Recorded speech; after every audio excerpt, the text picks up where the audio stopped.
முதலமைச்சர் all India broker பிரதமர் இருக்கார், அவர் ஒரு இன்டர்நேஷனல் புரோக்கர் அப்படின்னு சொல்லி சீமான் விமர்சித்து இருக்கிறார். அதை பற்றி பார்க்கலாம்.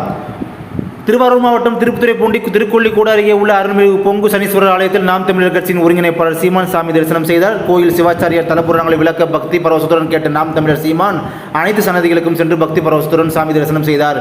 பின்னர் செய்தியாளரிடம் பேசிய நாம் தமிழர் சீமான் தொடர்ச்சியாக தமிழக மீனவர்கள் இலங்கை கடற்படையினரால் சுடப்படுவதும் கைது செய்யப்படுவதும் தொடர்கதையாக உள்ளது என்று கூறினார். வலிமையான கடற்படை வைத்திருக்கும் ஒன்றிய அரசு தமிழக மீனவர்களை காக்க மறுப்பது ஏன்? மீனவர்களது வாக்கு தேவை என்றால் அவர்களது வாழ்க்கையும் உயிரும் பற்றியும் கவலை இல்லை. நாங்கள் ஆட்சியில் இருந்தால் தமிழக மீனவர்கள் தொட முடியுமா? கேரள மீனவர்கள் எல்லை தாண்டி செல்வது இல்லையா? ஆனால் அவர்கள் கைது செய்யப்படுவதோ சுடப்படுவதோ அவர்களது வலைகளை அறுப்பதோ நடைபெறுகிறதா? ஏனென்றால் அவனுக்கு பெற்றவனே தகப்பன், எங்களுக்கோ 60 ஆண்டுகளாக மற்றவன் தகப்பனாக ஆட்சி செய்கிறான். நான் எய்தல் படை அமைப்பேன் என கூறியபோது சிரித்தீர்களே. இப்பொழுது பினராயி விஜயன் அதை கட்டமைத்துள்ளார். பிரதமர் உக்ரைன் பயணத்தை பற்றி கேட்டபோது ஊராய் சுற்றுபவனை நானோடி என்பார்கள். இவர் நாடாக சுற்றுவோர் தான் நரேந்திர மோடி. நாடு நாடாக சுற்றுகிறார். பார்த்தீங்களா? உக்ரைன் நாட்டை அவர் இது பார்க்கவில்லை போல இருக்கும், அதற்காக சென்றுள்ளார் முதலமைச்சர். அமெரிக்கா பயணம் சென்று 10,000 கோடி முதலீடு ஈர்த்துள்ளதாக முதலமைச்சரும் TRP ராஜாவும் கூறி வருகின்றனர். தகவல் முறை சட்டத்தின் கீழ் தகவல் பெறப்பட்டு வழக்கு தொடருவேன். முதலமைச்சரால் இந்தியா புரோக்கர் பிரதமர், இன்டர்நேஷனல் புரோக்கர் இவர்கள் தலைவர்கள் அல்ல, தரகர்கள்.